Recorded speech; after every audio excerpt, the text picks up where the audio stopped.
آیائے اسلام اور اقبال، یہ ہماری گفتگو کا موضوع ہے، اور اقبال کی فکر اور شخصیت پر گفتگو کرنے کے لیے یہ ناگزیر ہے کہ ہم ان حالات اور واقعات پر ایک نظر ڈالیں، اس صورتحال کا ایک جائزہ لیں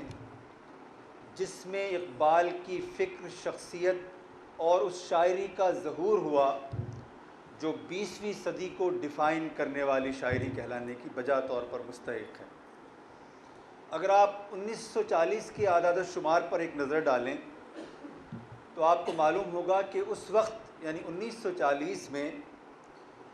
مسلمانوں کی عالمی آبادی صرف 36 کروڑ تھی۔ اگرچہ مسلمانوں کے پاس 2 کروڑ اسکوائر کلومیٹر کا رقبہ تھا، لیکن اس رقبے کے اندر 1.5-2 ملکوں کے سوا کوئی ملک آزاد نہیں تھا۔ ایک ملک جو آزاد تھا وہ افغانستان تھا،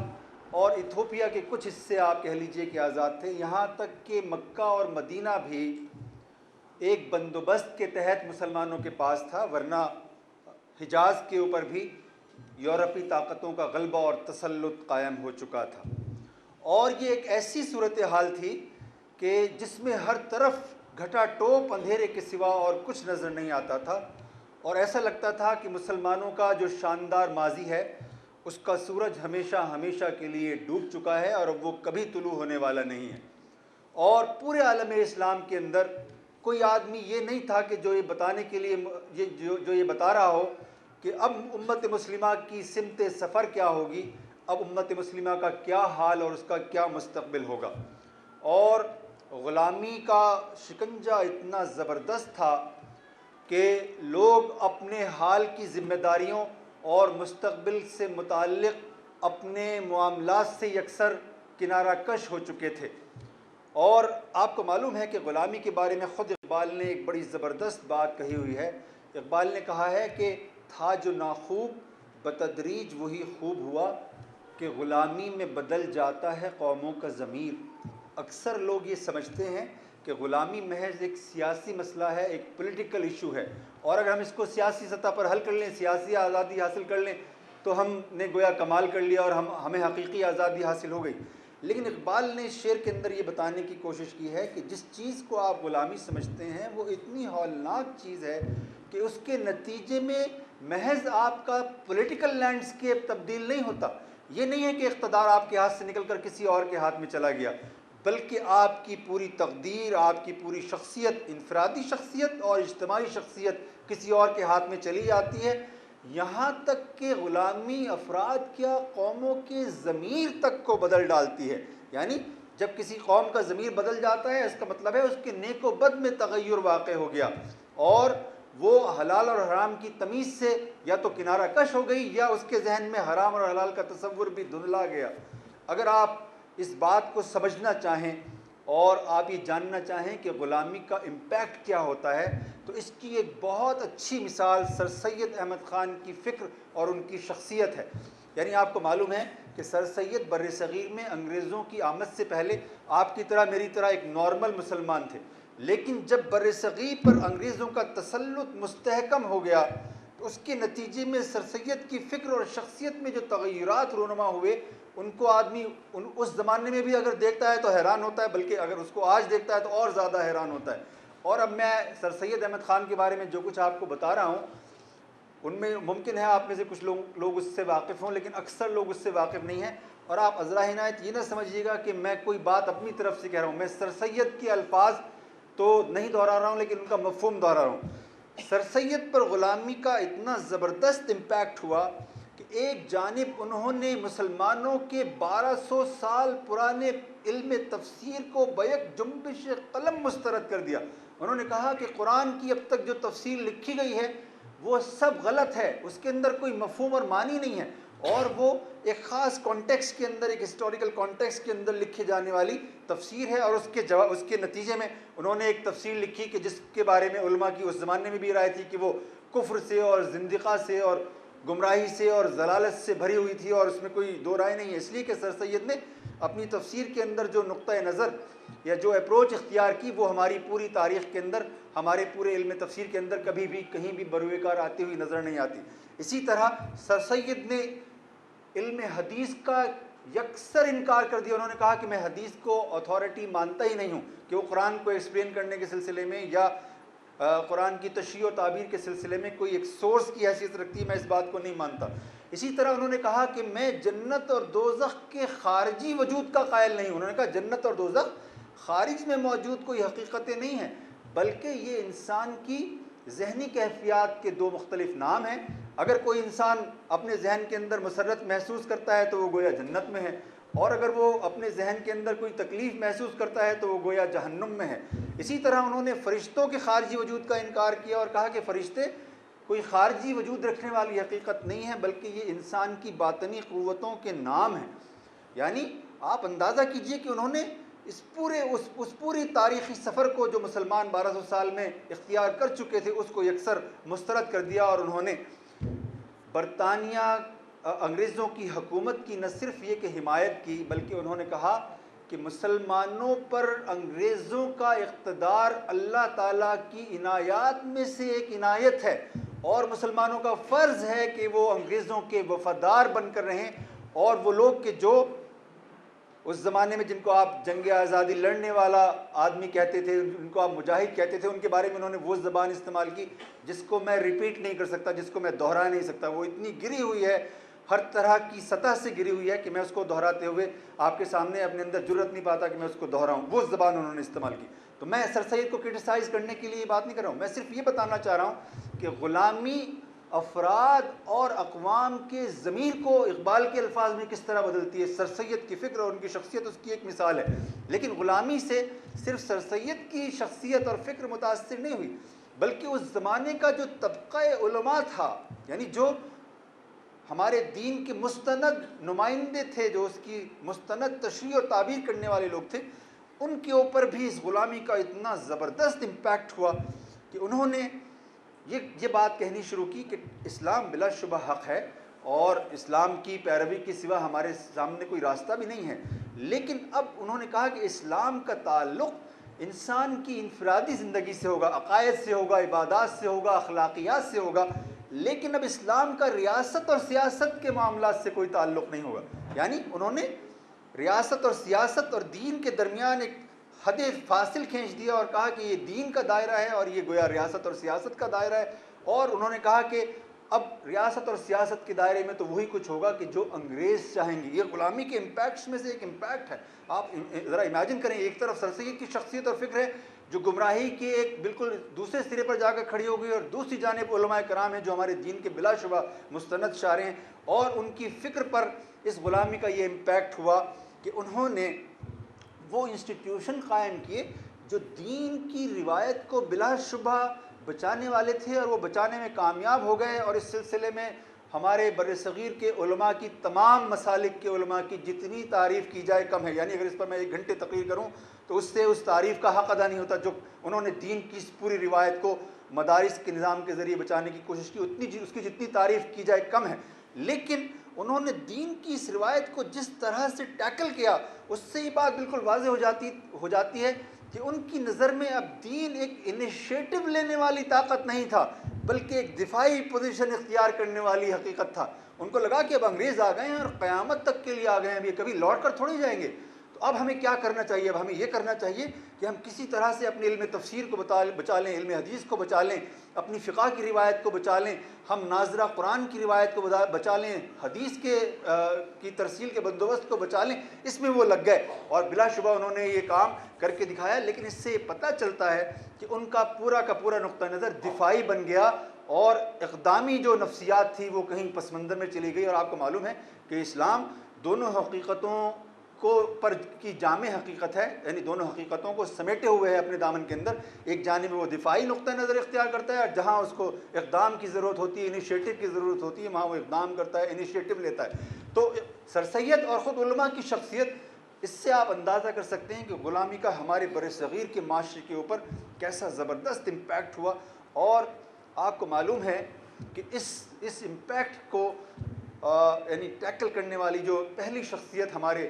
تہذیبی منظر نامے پر تلی ہوئی, وہ اقبال کی شخصیت نہیں تھی, وہ اکبر الہ آبادی کی شخصیت تھی. آپ نے پتہ نہیں اکبر الہ آبادی کی شاعری کتنی پڑھی ہے اور کتنی نہیں پڑھی ہے, لیکن میں آپ سے عرض کروں گا کہ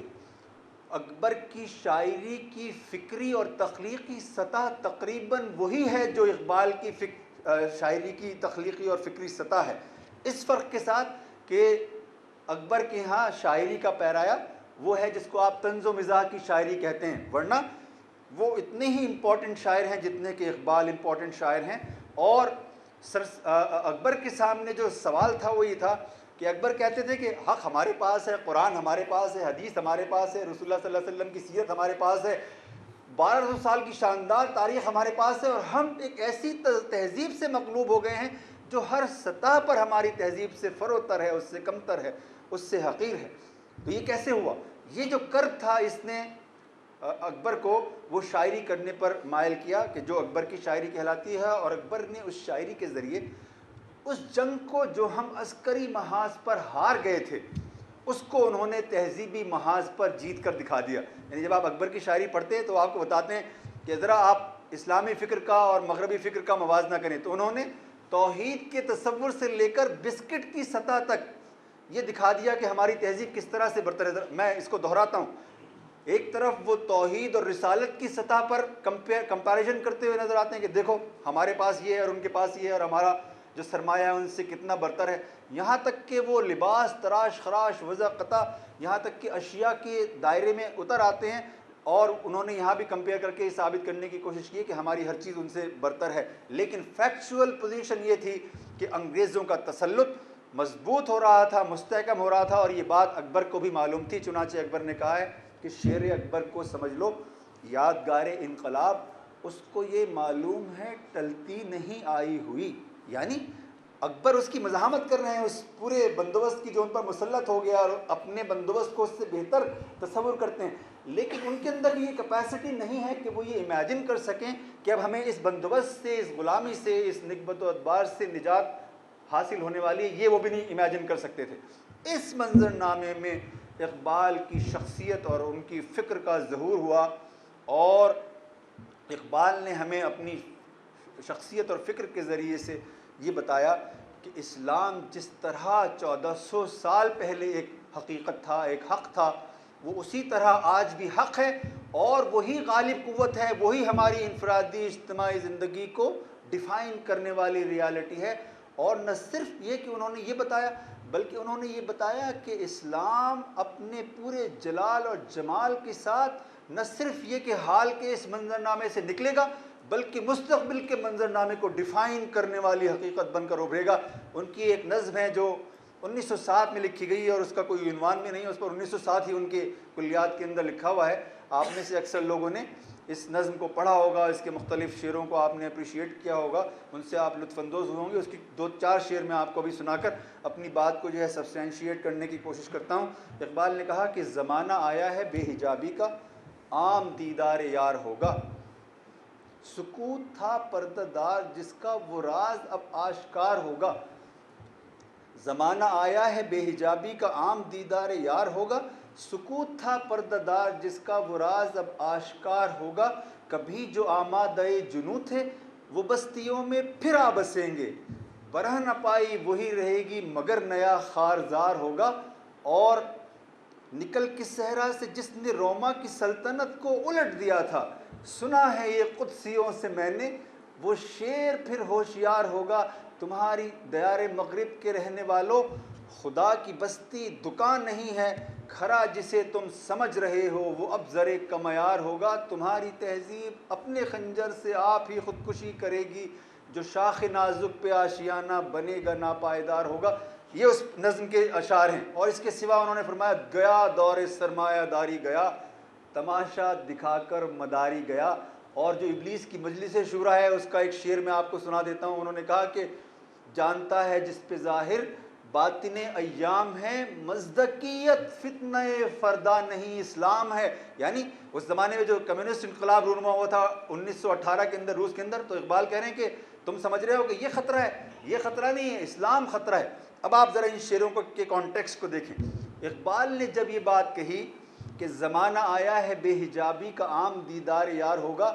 اور سکوت تھا پردہ دار جس کا وہ راز اب آشکار ہوگا، اور جب انہوں نے کہا کہ نکل کے صحرا سے جس نے روما کی سلطنت کو الٹ دیا تھا، سنا ہے یہ قدسیوں سے میں نے، وہ شیر پھر ہوشیار ہوگا، یہ بات اس زمانے میں کوئی امیجن کرنے والا بھی موجود نہیں تھا۔ آپ کو معلوم ہے ہم اقبال کو بڑا آدمی کہتے ہیں، آپ کو معلوم ہے بڑے آدمی کی کیا ڈیفینیشن ہے؟ اس کی ایک ڈیفینیشن یہ ہے کہ بڑا آدمی وہ ہوتا ہے جس کا علم، جس کی تفہیم اور جس کی بصیرت کبھی کبھی افراد، گروہوں اور قوموں نہیں، ملتوں نہیں، پوری امت کے مجموعی علم، مجموعی فہم اور مجموعی بصیرت سے بڑھ جاتی ہے۔ یعنی اقبال ان معنوں میں بڑے آدمی ہیں کہ جو چیز پوری امت اس وقت نہیں کنسیو کر پا رہی تھی، پرسیو نہیں کر پا رہی تھی، جس کو وہ امیجن نہیں کر پا رہی تھی، اقبال وہ امیجن کر رہے تھے۔ یعنی وہ یہ بھی امیجن کر رہے تھے کہ ہمارا حال کیا ہونے والا ہے، اور وہ یہ بھی امیجن کر رہے تھے کہ ہمارا مستقبل کیا ہونے والا ہے۔ یہ ایسی بات تھی کہ یہ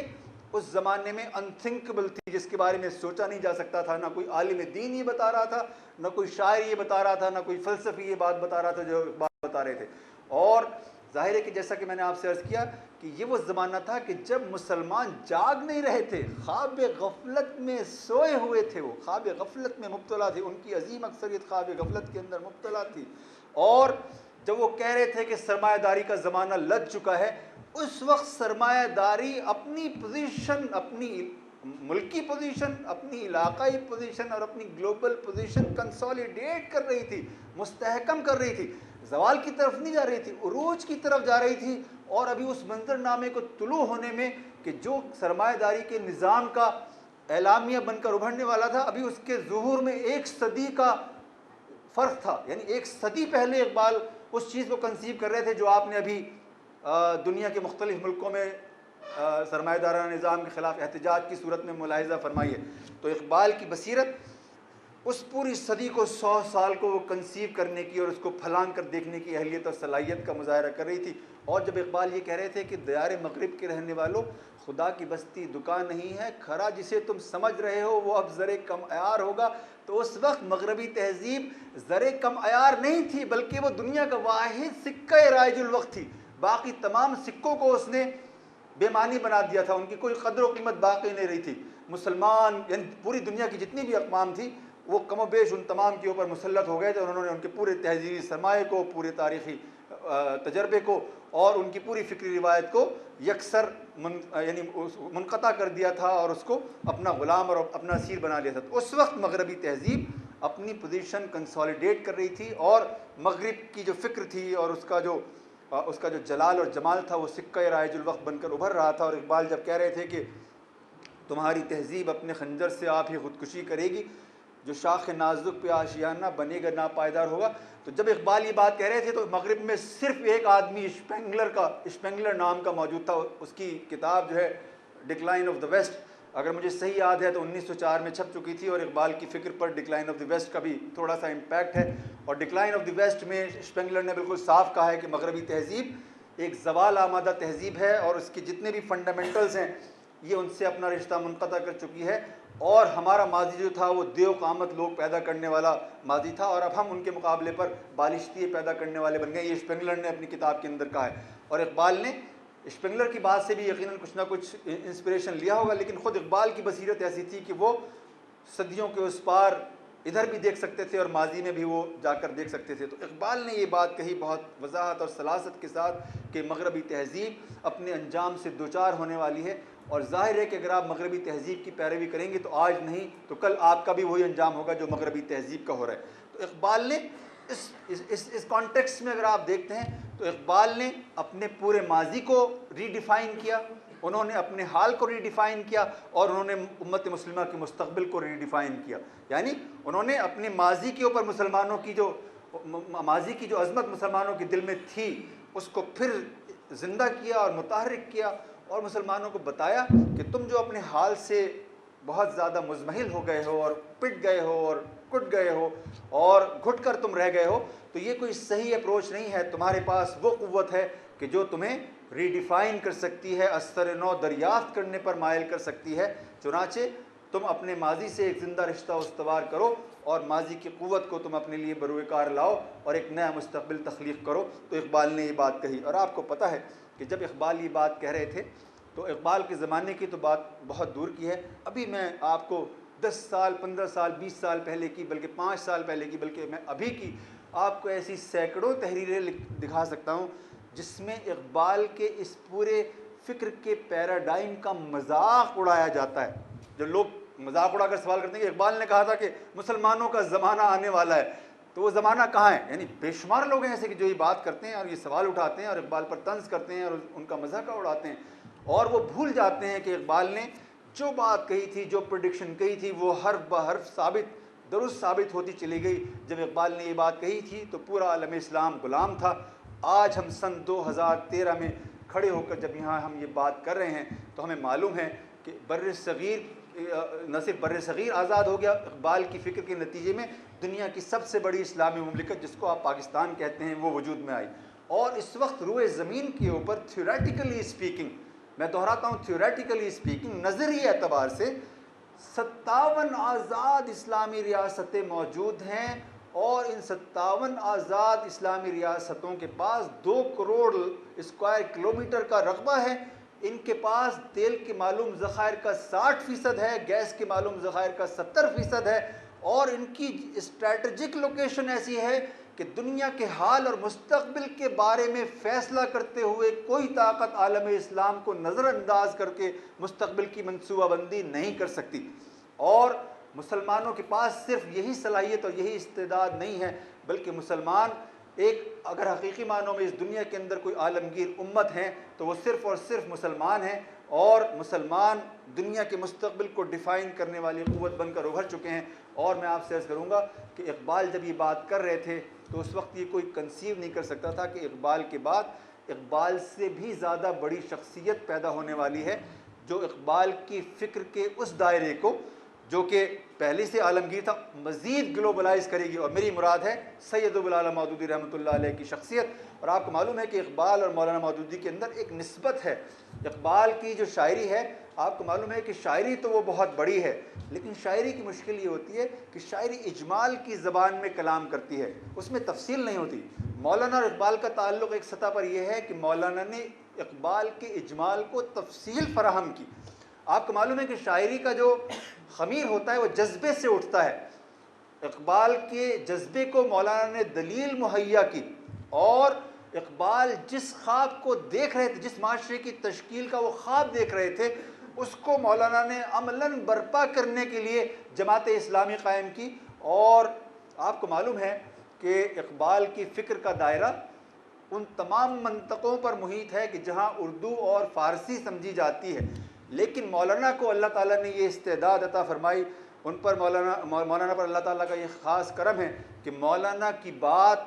دیکھتے ہی دیکھتے دنیا کی 75 زبانوں میں ٹرانسلیٹ ہو کر گلوبلائز ہو گئی. یعنی وہ فکر جو اقبال سے ایمینیٹ ہوئی تھی وہ دیکھتے ہی دیکھتے اس طرح سے گلوبلائز ہوئی کہ اس وقت دنیا کا کوئی مسلم ملک ایسا نہیں ہے کہ جو مولانا مودودی کے فکری احسان کا انکار کر سکے. دنیا کی کوئی اسلامی تحریک ایسی نہیں ہے جو یہ کہہ سکے کہ ہم نے مولانا مودودی کی فکر سے استفادہ نہیں کیا. اور اس وقت آپ کو عالم اسلام کے اندر جو ایک زبردست تحریک برپا ہوتی ہوئی نظر آ رہی ہے، اور آپ کو امت مسلمہ کے اندر ایک جو زبردست اضطراب اور خود کو ری ڈیفائن کرنے کی اور خود کو اثر نو دریافت کرنے کی جو جدوجہد برپا ہوتی ہوئی نظر آ رہی ہے، اس میں اقبال اور اقبال سے زیادہ مولانا مودودی کی فکر کا حصہ ہے. اور آپ کو میں بتاؤں کہ وہ خطہ جس کو آپ عالم عرب کہتے ہیں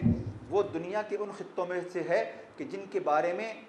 ہم نہیں، یعنی مسلمان نہیں بلکہ مغربی دنیا کے انٹلیکچوئلز بھی یہ کہا کرتے تھے، اور وہ کہتے تھے تو وہ اپنی بات کو ریشنلائز بھی کرتے تھے. وہ کہتے تھے کہ دنیا بھر کے اندر انقلابات رونما ہو سکتے ہیں لیکن عالم عرب کے اندر کوئی انقلاب رونما نہیں ہو سکتا. اور جب وہ یہ کہتے تھے تو اس کا سبب یہ تھا کہ کسی عرب ملک کے اندر، یعنی آپ تمام ملکوں کو دیکھتے تھے کہ ان پر آمریتیں مسلط ہیں. کہیں کوئی 23 سال سے مسلط ہے، کہیں کوئی 30 سال سے مسلط ہے، کہیں کوئی 42 سال سے مسلط ہے. اور انہوں نے اپنی سوسائٹی کو ایجنسیوں کی سوسائٹی اور خفیہ اداروں کی سوسائٹی اور ان کی سوسائٹی بنا دیا تھا. تو ان کے بارے میں یہ کوئی کنسیو بھی نہیں کر سکتا. لیکن آپ نے دیکھا کہ تیونس سے تیونس میں ایک چھوٹا سا واقعہ رونما ہوا، اور دیکھتے ہی دیکھتے اس واقعے نے ملک گیر صورتحال اختیار کی. اور تیونس کے اندر ایک 23 سالہ عامر جو ہے اس کو 30 دن کے اندر جو ہے اس کی حکومت کا دھڑن تختہ ہو گیا، اور وہ تحریک جو ہے دیکھتے دیکھتے پورے عالم عرب کے اندر پھیل گئی. اور اس تحریک نے دیکھتے ہی دیکھتے اسلامی تحریکوں کی صورت کے اندر اپنا اظہار کرنا شروع کیا، اور ایک کے بعد دوسرے کے بعد تیسرے اور چوتھے ملک کے اندر وہاں پر ایک بہت بڑا کوالٹیٹیو پولیٹیکل چینج آیا، اور اس پولیٹیکل چینج نے پورے عالم عرب کی بنیادوں کو ہلا کر رکھ دیا، اور یہ حقیقت واضح ہوئی کہ اس وقت عالم عرب کے اندر نہیں بلکہ پورے عالم اسلام کے اندر 3-4 بڑے رجحانات ایٹ ورک ہیں۔ نمبر 1، مسلم دنیا پر مسلط جو حکمران طبقہ ہے اس کے بارے میں اب یہ بات بالکل واضح ہو گئی کہ جس طرح انسانوں کی ایک طبعی عمر ہوتی ہے، اسی طرح گروہوں کی اور طبقات کی بھی ایک طبعی عمر ہوتی ہے، خیالات کی بھی ایک طبعی عمر ہوتی ہے، اور جس طرح انسان اپنی طبعی عمر مکمل کر کے مر جاتا ہے، اس دنیا سے رخصت ہو جاتا ہے، اسی طرح گروہ اور طبقات اور ان کے نظریات اور ان کے خیالات بھی اپنی طبعی عمر پوری کر کے اس دنیا سے رخصت ہو جاتے ہیں۔ بالکل اسی طرح اس وقت پورے امت مسلمہ کے اوپر جو طبقہ مسلط ہے اس کے بارے میں بالکل آپ یہ بات کہہ سکتے ہیں کہ یہ طبقہ من حیث طبقہ اپنی طبعی عمر پوری کر چکا ہے، اور یہ تاریخ کے کوڑے دان میں پھینکا جا رہا ہے،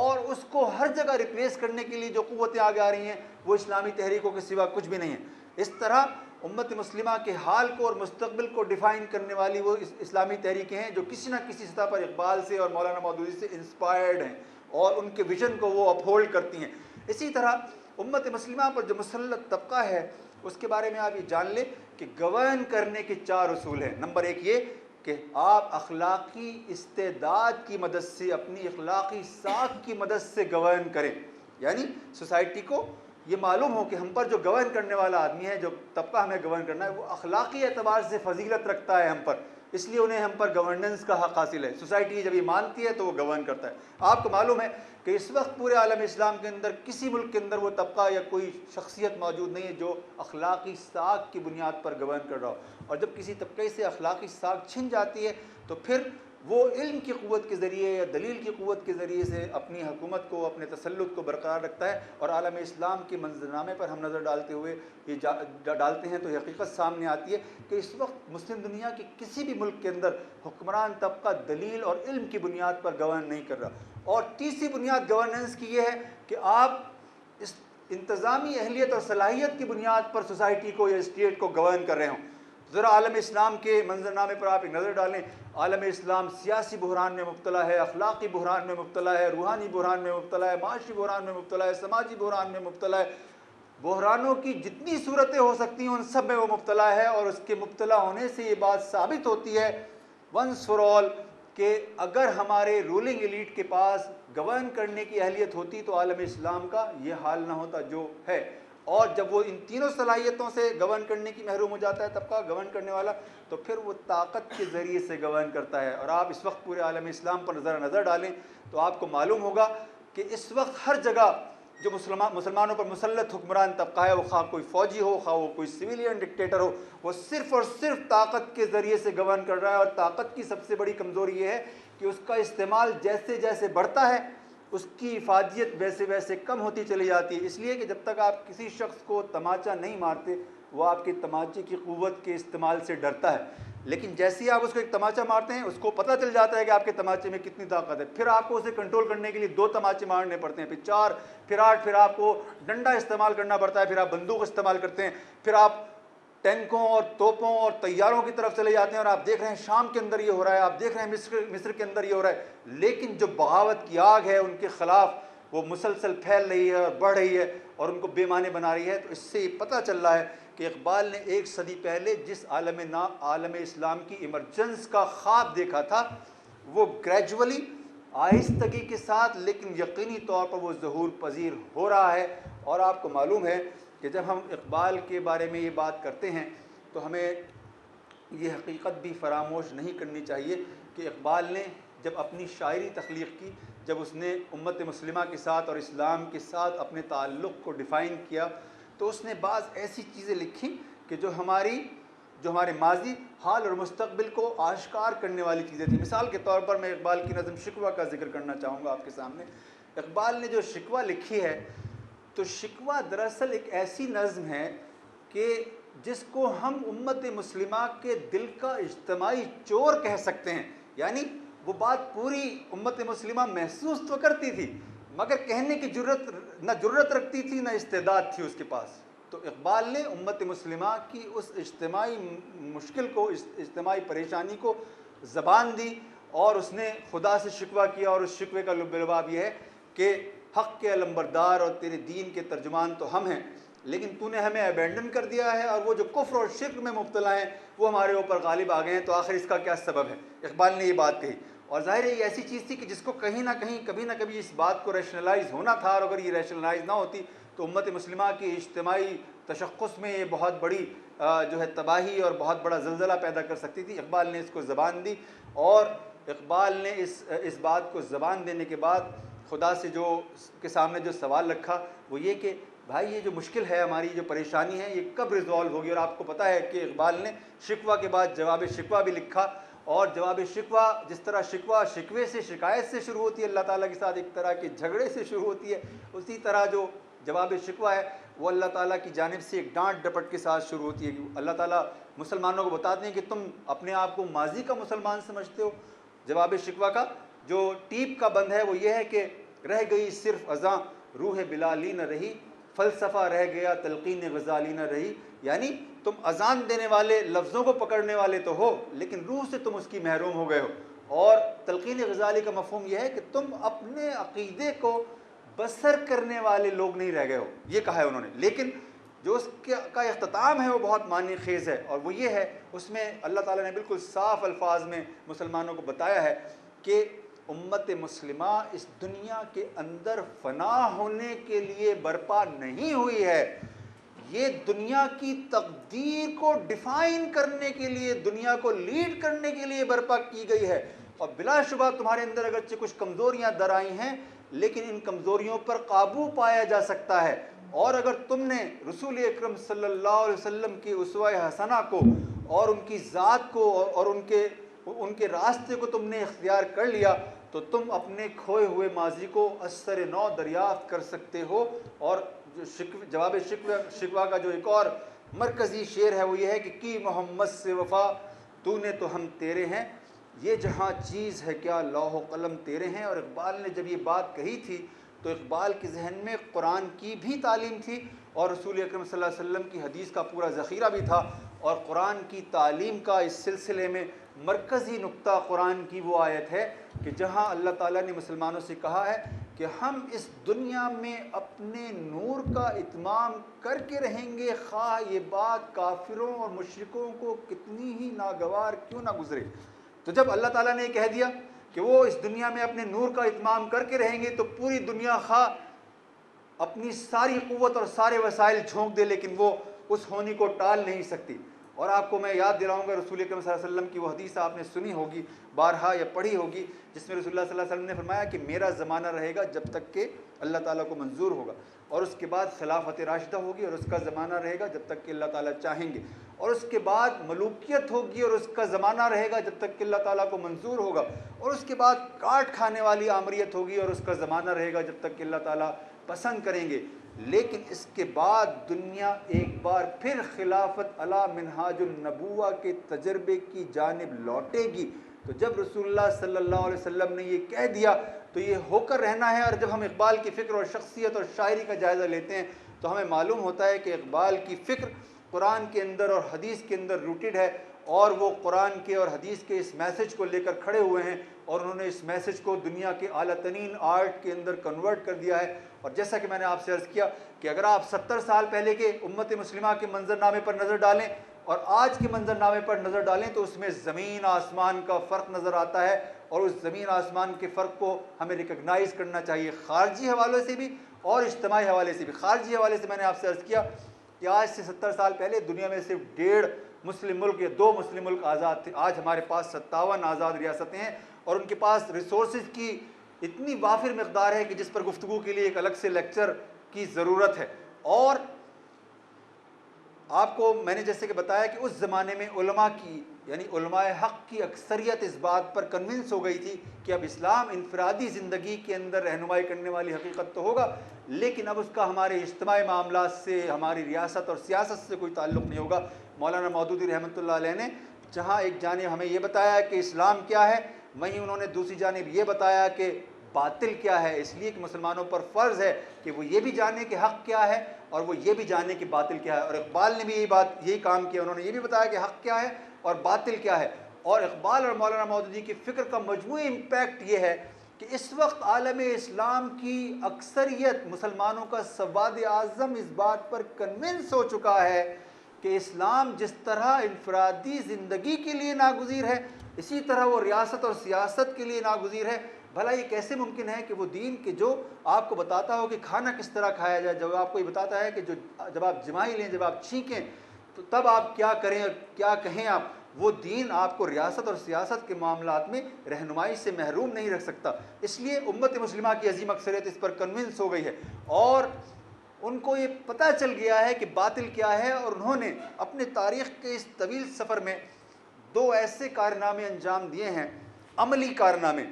جن کا بدقسمتی سے شعور مسلمانوں کی اجتماعی ذہن کا اور اجتماعی شعور کا حصہ نہیں ہے۔ یعنی میں مثال کے طور پر آپ کے سامنے عرض کروں گا کہ آپ کو یاد ہوگا، یہ کوئی بہت دور کی بات نہیں ہے، یہاں پر مجلس کے اندر بہت سے لوگ ایسے بیٹھے ہیں جن کی عمر زیادہ ہے اور وہ یہ جانتے ہیں کہ جب افغانستان میں جہاد شروع ہوا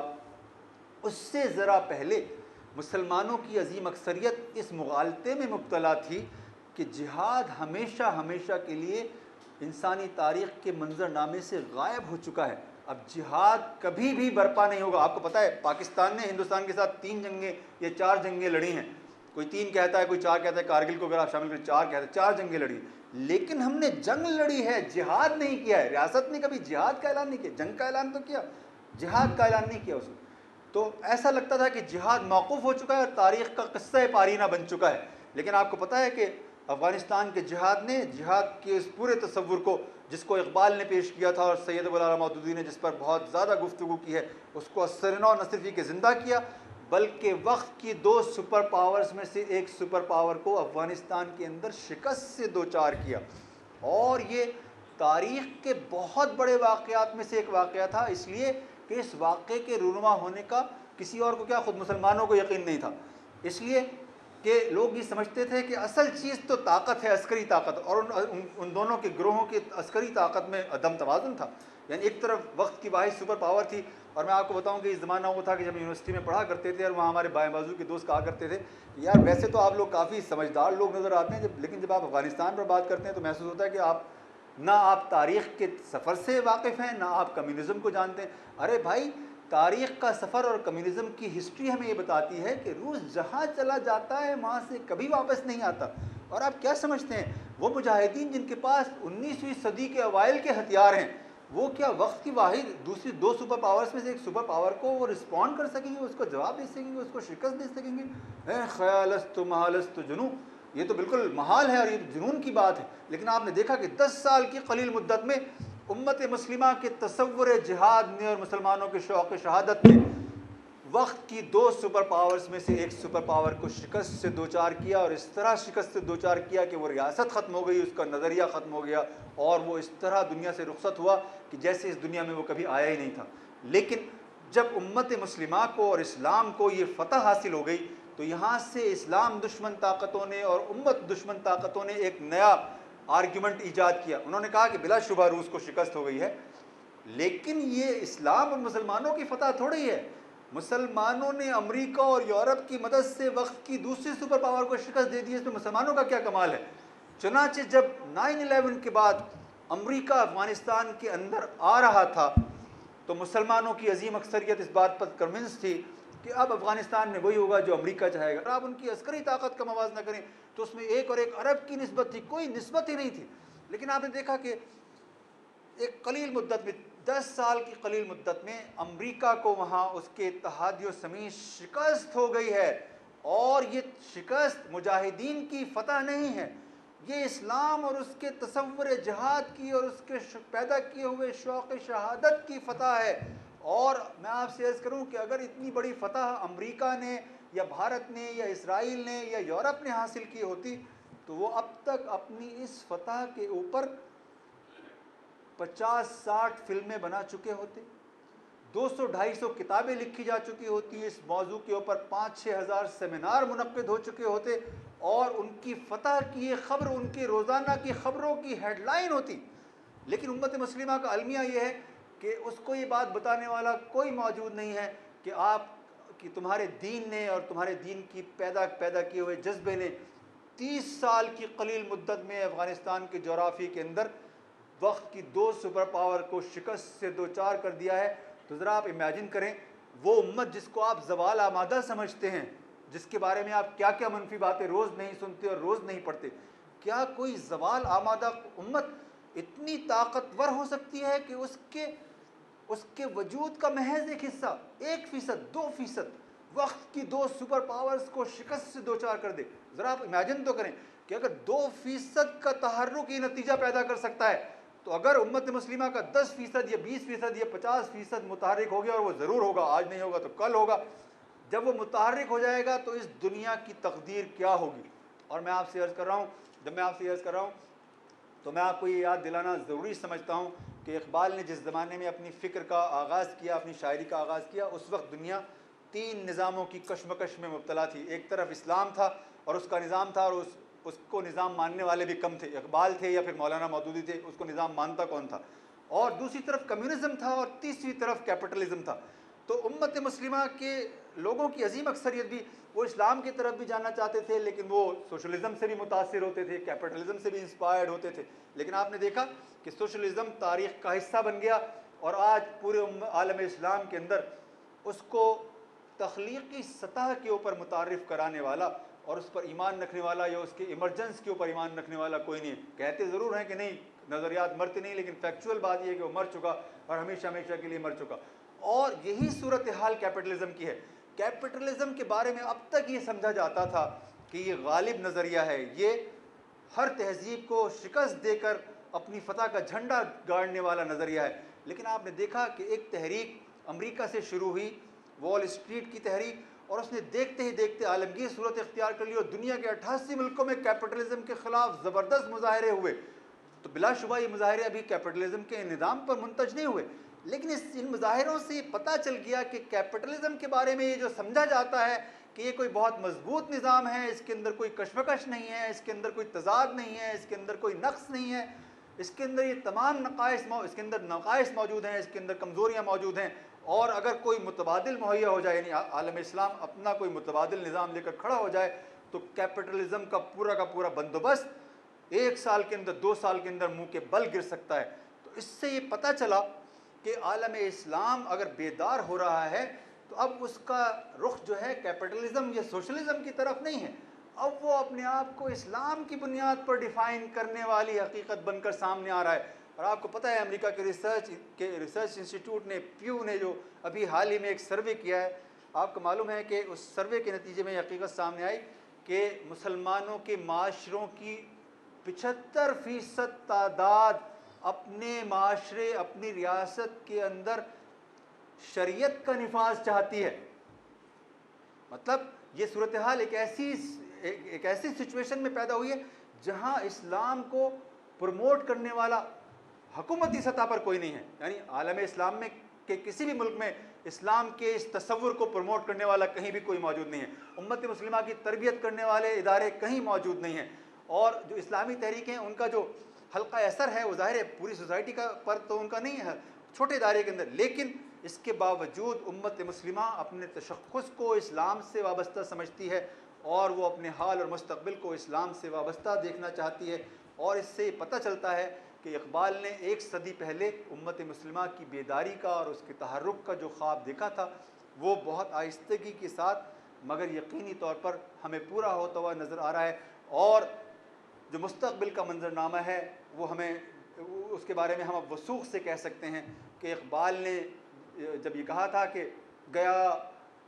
دور سرمایہ داری گیا, تماشا دکھا کر مداری گیا, تو وہ مداری واقعتاً رخصت کے قریب ہے. اور جب اقبال نے کہا تھا کہ کھول آنکھ زمیں دیکھ, فلک دیکھ, فضا دیکھ, مشرق سے ابھرتے ہوئے سورج کو ذرا دیکھ, تو وہ سورج طلوع ہو رہا ہے, اس کی روشنی 4 دانگ عالم میں پھیلنے والی ہے. اور امت مسلمہ کی ترجمانی کے لیے اسلامی تحریکیں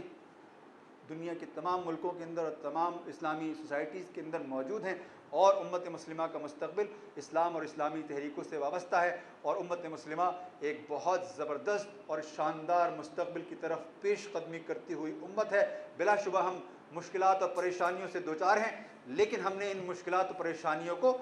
حکومتی اور ریاستی سرپرستی کے بغیر جھیلا ہے، جذب کیا ہے، ان پر قابو پایا ہے اور اپنے انفرادی اور اجتماعی تشخص کو بچایا ہے، تو اگر ہم یہ کام کسی ریاست اور حکومت کی سرپرستی کے بغیر کر سکتے ہیں تو ذرا آپ امیجن تو کریں کہ جب ہمارے پاس ریاست بھی ہوگی اور جب ہمارے پاس حکومت بھی ہوگی اور اس کے ریسورسز بھی ہوں گے تو پھر ہم اس عالم اسلام کے اندر اور پوری دنیا کے اندر ہم کیا نہیں کر سکتے ہوں گے۔ اقبال نے ہمیں اپنی شاعری کے ذریعے سے، اپنے پیغام کے ذریعے سے یہی بات سمجھانے کی کوشش کی ہے۔ وآخر دعوانا الحمدللہ۔